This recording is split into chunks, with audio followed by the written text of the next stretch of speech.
Pinocchio, Chapter 5. Hello, this is Natasha, and this is Chapter 5 of Pinocchio. In this chapter, the wooden puppet goes in search of an egg to make an omelet. If the cricket's death scared Pinocchio at all, it was only for a few moments.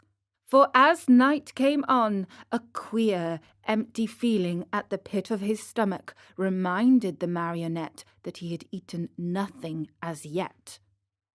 A boy's appetite grows very fast, and in a few moments the queer, empty feeling had become hunger. And the hunger grew bigger and bigger, until soon he was as ravenous as a bear. Poor Pinocchio ran to the fireplace where the pot was boiling and stretched out his hand to take the cover off. But to his amazement, the pot was only painted. Think how he felt! His long nose became at least 2 inches long. He ran about the room, dug in all the boxes and drawers, and even looked under the bed in search of a piece of bread, hard though it might be, or a cookie, or perhaps a piece of fish. A bone left by a dog would have tasted good to him, but he found nothing. And meanwhile his hunger grew and grew. The only relief poor Pinocchio had was to yawn. And certainly he did yawn. Such a big yawn that his mouth stretched out to the tips of his ears. Soon he became dizzy and faint. He wept and wailed to himself. The talking cricket was right.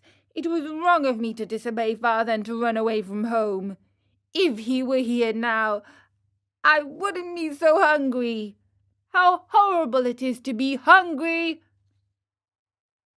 Suddenly he saw among the sweepings in the corner something round and white that looked very much like a hen's egg. In a jiffy he pounced upon it. It was an egg! The marionette's joy knew no bounds. It is impossible to describe it. You must picture it yourself. Certainly he was dreaming. He turned the egg over and over in his hands, fondled it, and kissed it, and talked to it. And now I shall cook you. Shall I make an omelette? No, it is better to fry you in a pan. Or shall I drink you? No, the best way is to fry you in the pan. You will taste better.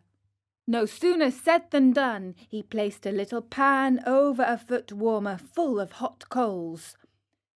In the pan, instead of oil or butter, he poured a little water. As soon as the water started to boil, tack, he broke the eggshell. But in place of the white and the yolk of the egg, a little yellow chick, fluffy and gay and smiling, escaped from it.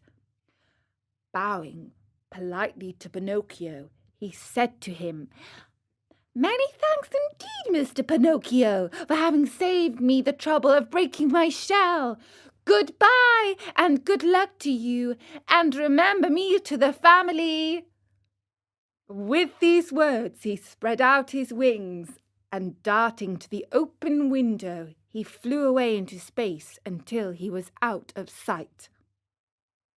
The poor marionette stood as if he were turned to stone, with wide eyes, open mouth, and the empty halves of the eggshell in his hands. When he came to himself, he began to cry and shriek at the top of his lungs, stamping his feet on the ground and wailing all the while. The talking cricket was right. If I had not run away from home, and if father were here now, I should not be dying of hunger. Oh, how horrible it is to be hungry! And as his stomach kept grumbling more than ever, and he had nothing to quiet it with, he thought of going out for a walk to the nearby village, in the hope of finding some charitable person who might give him a piece of bread.